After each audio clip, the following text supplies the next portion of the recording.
Porque se eu recebo a proposta de ser santo e descubro que eu não consigo ser, eu então me acomodo a ter uma vida onde Deus é obrigado a me aceitar do jeito que eu sou, sem que eu faça nenhum esforço para melhorar. Não é assim que funciona. Se esse é o evangelho que você tem ouvido, você está enganado. O processo é santificação, ou seja, é um processo onde eu vou crescendo, onde eu vou ganhando terreno, onde algumas vezes eu retrocedo, onde algumas vezes eu vou chorar porque fiz algo que fazia muito tempo que eu não fazia, mas acabei tendo uma queda. Esse é o processo. Por que todos têm que estar no processo? Porque quem está no processo sabe que perdeu o direito de julgar os outros. Porque o máximo que eu posso fazer é condenar você por um pecado que eu não cometo, mas eu também tenho o meu.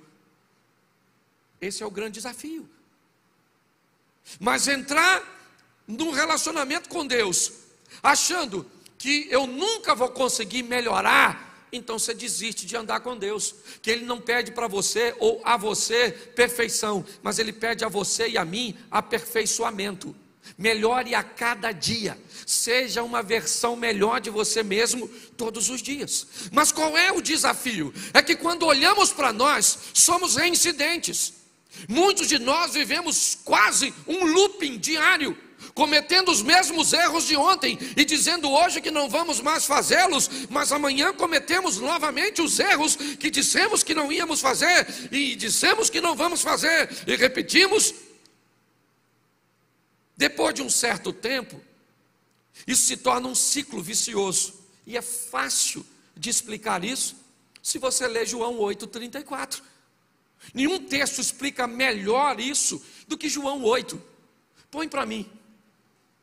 Respondeu-lhe Jesus: em verdade vos digo, que todo aquele que comete pecado é servo do... Em algumas traduções está escrito escravo, mesma coisa. O que o texto está dizendo é o seguinte: aquele que comete pecado é escravo do pecado. Quem é escravo do pecado tem o pecado como senhor. Se o pecado é senhor, a tradução de senhor também traz a conotação de dono. Se o pecado é meu dono, eu sou obrigado a obedecê-lo. Por isso que eu tenho tanta dificuldade de parar de pecar. Por quê? Porque o pecado é meu dono. E se o pecado é meu dono, eu respondo para ele. Quando eu tenho um senhor, quando eu tenho um dono, eu não faço o que eu quero, eu faço o que ele quer que eu faça. Quando você tem um pecado e não consegue se libertar dele, é simples. É porque ele é seu senhor. Então não tem essa. Ele é seu senhor, você não fala: ah, pastor, eu não queria gostar disso. Ah, pastor, eu não queria fazer isso. Ah, pastor, eu não queria ter feito aquilo. Eu não queria. E por que você fez? Porque ele é seu dono. O pecado domina você. Enquanto ele dominar você, esse é seu discurso. Entendeu? Essa é a sua exposição. Jesus está dizendo: aquele que comete pecado é servo, é escravo do pecado. Então, pastor, como é que eu vou vencer isso? É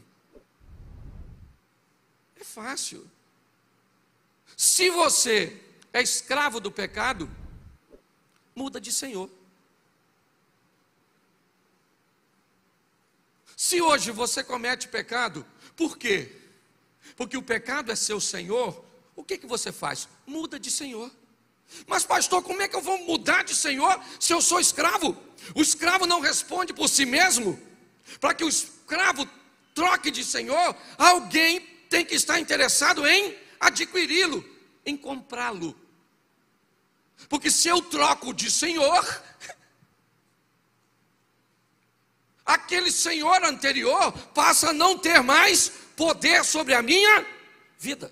E aí 2 versículos depois desse, o próprio Jesus continua falando. Põe o 36. Se pois o Filho vos libertar, verdadeiramente sereis livres. Preste atenção. Você era escravo do pecado. Eu não queria, mas eu faço. É mais forte do que eu. Esse desejo que eu não domino é uma força poderosa. Eu me envergonho, mas faço. Mas que vida, que vida. O que é isso? Isso é o efeito do meu Senhor. O pecado é o meu Senhor. E como é que eu mudo de vida? Sendo comprado por alguém que não tem o pecado como prática. Mas será que esse alguém tem interesse de me comprar? Essa é a pergunta. Pois é, o Filho de Deus subiu no madeiro, derramou seu sangue, e aí ele, olha, porque preste atenção, se você parar para pensar na proposta, ela é muito complexa. Porque se você era escravo do pecado, e o outro senhor te comprou, agora você é escravo desse senhor. Você só trocou de senhor. Mas esse Senhor que te comprou, te tirou das suas trevas, ou das trevas para a sua maravilhosa luz, ele diz o seguinte: se o Filho vos comprou e te libertou, verdadeiramente você é? Por quê? Porque enquanto o outro te obrigava a pecar, esse diz que você tem o pecado como opção. Você é livre. Por que é que tem gente que recebeu Jesus e ainda vive uma vida de pecado? Porque Jesus disse que você é livre. E você pode. Por isso que tem gente que diz assim: pastor, eu não preciso de igreja para caminhar com Deus. E eu acredito. Agora, se você quer me convencer que esse tipo de pessoa, que não quer compromisso com nada, vai entrar no céu, aí é outra resenha, para a gente bater um papo particular. O que o texto está dizendo é que Cristo me libertou, e eu sou verdadeiramente livre para decidir se eu quero viver com Ele ou não. Parece uma proposta esquisita, né? Quem aqui quer ir para o inferno, levanta a mão. Quem aqui acha que vai? Quem aqui comete pecado, levanta a mão. Baixa a mão. Quem aqui não comete nadinha, levanta a mão. Quem aqui comete de novo, dá uma olhada aí ao seu redor.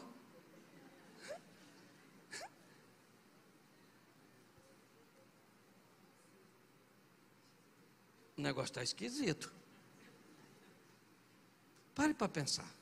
Eu quero falar com vocês um pouquinho sobre salvação.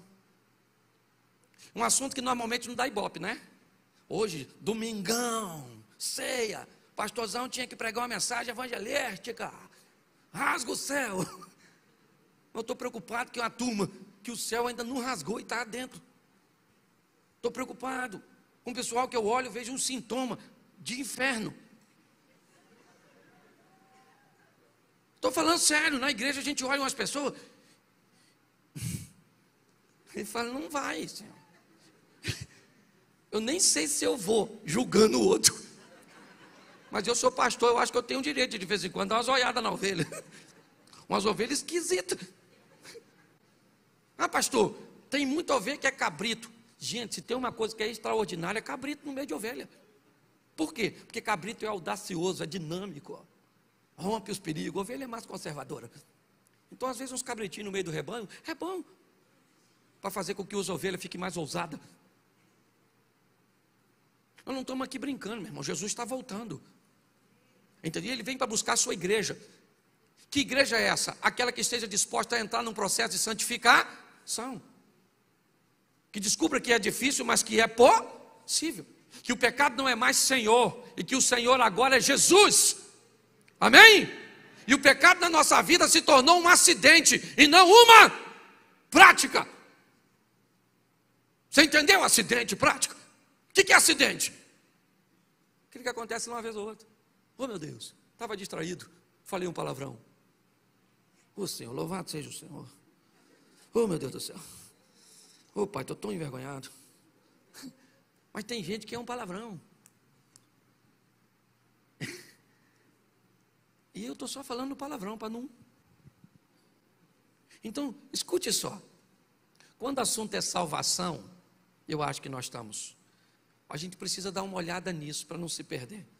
Efésios 2:8. Dá uma olhada, eu acho que vale a pena nós. Efésios 2:8. Porque pela graça sois, por meio da, e isso não vem, é dom de, nós somos salvos pela graça. A palavra graça, eu já falei isso aqui, tem diversos significados, a língua portuguesa tem disso. Uma palavra com um montão de significado, palavra que não tem significado nenhum e que explica tudo, isso é a língua portuguesa, uma das mais difíceis do mundo. Me ajude aí com a palavra graça. Nós somos salvos mas a salvação não é mas eu queria saber qual a sua. O culto amanhã na casa da nossa irmã. Queria perguntar o que você está achando. Queria dizer que hoje você está uma palavra só, foneticamente dita do mesmo jeito, nem diferença tem. A palavra coisa, o que é coisa? Coisa não é nada que explica tudo. Se eu estivesse aqui falando e dissesse, estou sentindo uma coisa estranha, você sabe que tem algo de errado, mas não sabe o que é coisa, certo? Depois, se eu falasse, eu tenho bem uma coisa para te falar, já virou até verbo. Tem gente que diz, eles estão coisando. Eu coiso, tu coisa, nem sei como é que é esse troço. Mas só para você entender isso aqui, graça, favor e eu não mereço, mas eu recebo, por meio por meio da fé. Porque pela graça sois, por meio e isso não vem, é dom de, o que a Bíblia está dizendo? Você vai receber a salvação sem mas no mínimo tu tem que ter, mas isso não vem de você. E Deus é bom demais. Ele falou, eu vou dar a salvação sem você merecer, você só precisa ter fé. Mas não consigo ter fé, mas não tem problema porque eu te ajudo. Olha que Deus bondoso. E como é que tem gente que vai para o inferno? Porque dificulta. O texto está dizendo, e quando eu olho para Tiago 2,14, aí eu consigo entender a profundidade da proposta de Efésios 2,14. Meus irmãos, que aproveita se alguém disser que tem fé e não tiver, porventura, a fé pode, preste atenção, nós acabamos de ler um texto que diz que nós somos salvos mediante e agora o texto diz, a fé, o que aproveita alguém que tem e não? Aí ele pergunta, porventura, a fé pode? Sim ou não? Sim ou não? Sim, pelo menos no outro texto, mas nesse não. Porque esse diz que tem dois tipos de fé. E aí é que é o problema. Quando eu olho o texto seguinte, o verso 17, nós estamos no 14, pula para o 17. Assim também a fé, se não tiverás, é morta em si. Aqui diz que tem duas fés, uma morta e a outra. Uma fé que gera resultados e outra fé que não gera resultados, não gera transformação. O que o texto está dizendo é que quando alguém diz que tem fé, ele precisa mostrar resultados que dê substancialização, que componha a fé.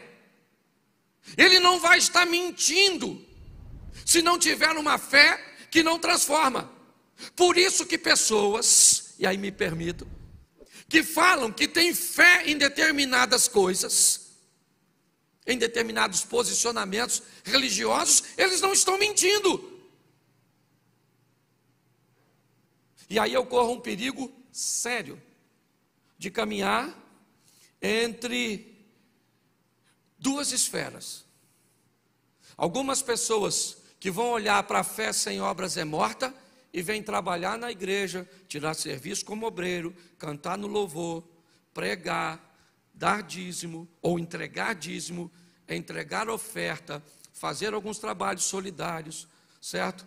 E começam a achar que a fé é uma honra. Então tá bom, me mostra. Me mostra a sua fé. Ah, eu tenho fé porque tenho dinheiro. E aí, meu irmão? É esse seu valor? É isso? Você mensura, é esse o princípio que você usa? Não. Que estilo de vida você tem? Quando as pessoas falam sobre o seu nome, como é que é seu temperamento? Ah, eu sou uma pessoa explosiva. Beleza, esse é o seu temperamento. Eu quero saber que poder tem o Espírito Santo sobre sua explosão. Ah, eu sou um homem que sou tendencioso para a mulher ou para uma vida sexual. Pois é, querido, eu quero saber que poder tem o Espírito Santo sobre esse desejo seu. Ah, eu tenho desejo por isso, tá bom. Mas eu preciso saber que poder tem Deus sobre você. Porque é possível que controlemos o nosso temperamento, que controlemos as nossas ações. Ou então, nós vamos ter problemas. Porque a Bíblia está dizendo que uma fé sem obras que a justifique, que a solidifique, ela é morta. E aí, a pergunta é feita e a resposta pode ser dada. Porventura, as obras podem salvá-lo? Não. Mas a fé pode salvá-lo sem obras? Não. Esse é o desafio. Quando olhamos para isso, preste atenção, segunda carta do apóstolo Paulo aos Coríntios, capítulo 3, verso 18. Me parece que é um texto que está remetendo a uma situação que Moisés viveu no Velho Testamento.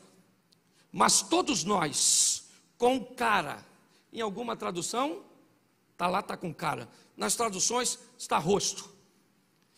Com o rosto refletindo como um espelho a glória do Senhor, somos transformados de glória em glória, na mesma imagem, como pelo Espírito Santo. Eu gosto disso, deixa eu traduzir isso aqui para vocês.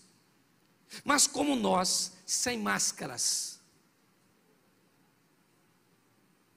como nós, de cara limpa, entregue numa totalidade a Deus, nós vamos refletindo Deus como no espelho. É como se eu estivesse aqui, Deus estivesse aqui e você aqui. E eu olho, Ele reflete em mim e você olha para mim e vê Ele. Quando eu vivo com Deus de uma forma descoberta, à medida que eu vou me tornando um espelho, eu vou me espelhando nele, eu olho para Ele, meu comportamento muda, você olha para mim e começa a ver Ele em mim. E à medida que isso vai acontecendo, nós somos transformados, preste atenção, como um espelho, a glória do Senhor. E aí nós somos transformados de glória em glória, na mesma imagem. Quanto mais próximo eu fico aqui, olhando, mais eu me pareço aqui, e mais você vê Ele em mim, de glória em glória, na mesma imagem. Está aí, que imagem? Eu aqui. No final dessa história, eu vou tomar aquela imagem que foi entrando em mim, e agora eu me pareço com Ele, na mesma imagem, e vou vivendo isso pelo Espírito Santo. Mas para me terminar, eu tenho 6 minutos, esse culto é bem rapidinho. Eu quero te explicar por que nós erramos. Se eu preciso ser santo, se esse processo de santificação é algo que é possível, como é que eu vou fazer isso? Por que é que eu erro? A Bíblia responde. Então vamos lá? Marcos capítulo 12, verso 24. Jesus está conversando com os saduceus sobre ressurreição, mas o texto vale para a gente aqui. E Jesus respondendo disse-lhes: porventura, não errais vós em razão de não saberdes as Escrituras e nem o poder de Deus? escute isso aqui, que isso é muito sério.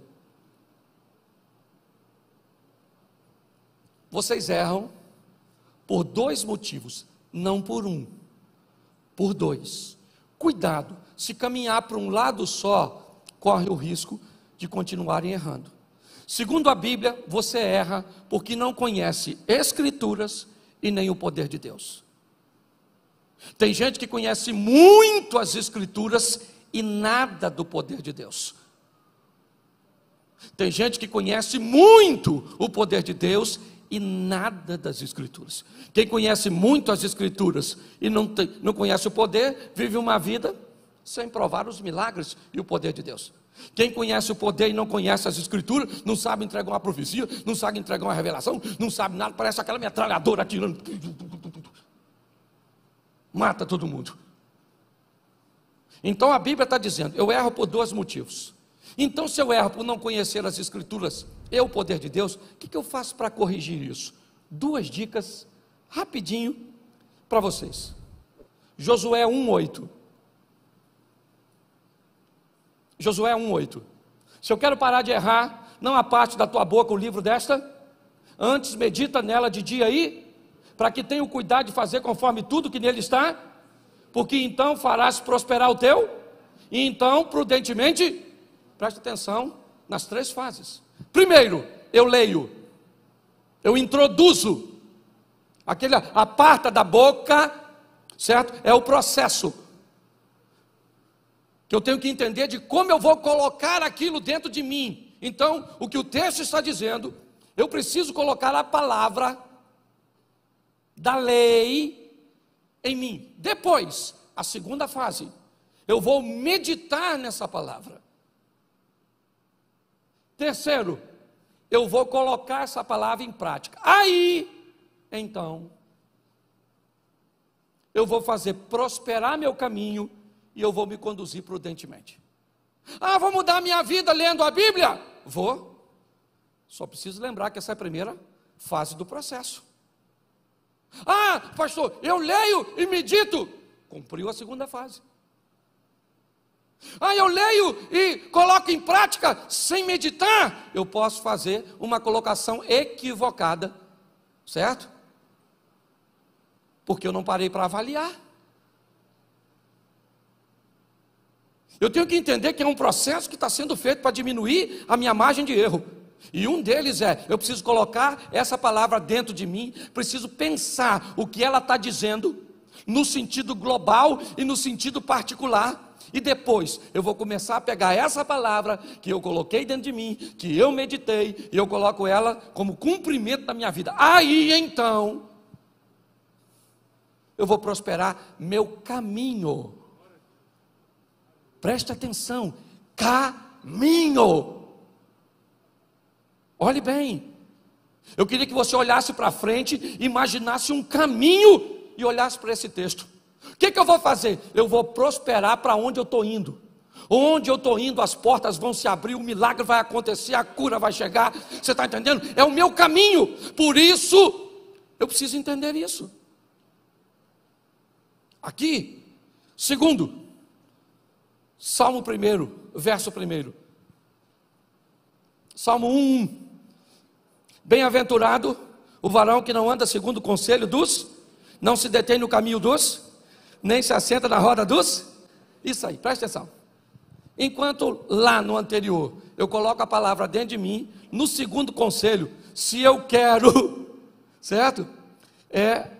Aprender a lidar com essa situação, eu tenho que solucionar, ou melhor, selecionar o ambiente onde eu vou estar frequentando. Bem-aventurado aquele que não anda segundo o conselho dos, não se detém no caminho dos, e não se assenta na roda dos, antes tem seu prazer na lei do, e na sua lei medita de dia, e ele será como uma árvore plantada junto ao ribeiro das águas, cujas folhas não caem, e tudo aquilo que fizer, isso aí. O que a Bíblia está dizendo? Agora, já que conhecimento de Escritura e ambiente que frequento determina o meu conhecimento das Escrituras, Vamos ver, e a gente encerra aqui, como é que é essa história de poder de Deus. Provérbios 4, 23. Deixa eu te dar um outro, perdão, depois pede pessoal aí, onde está, nem sei, está na fila, tem muita gente lá fora, não sei, ok? Não estou vendo ninguém ali, certo? Se não tiver ninguém, vocês ficam para o segundo culto. 1 Coríntios 15, 20, 33, esse é genial, põe aí, 1 Coríntios 15, 33, você lê para mim?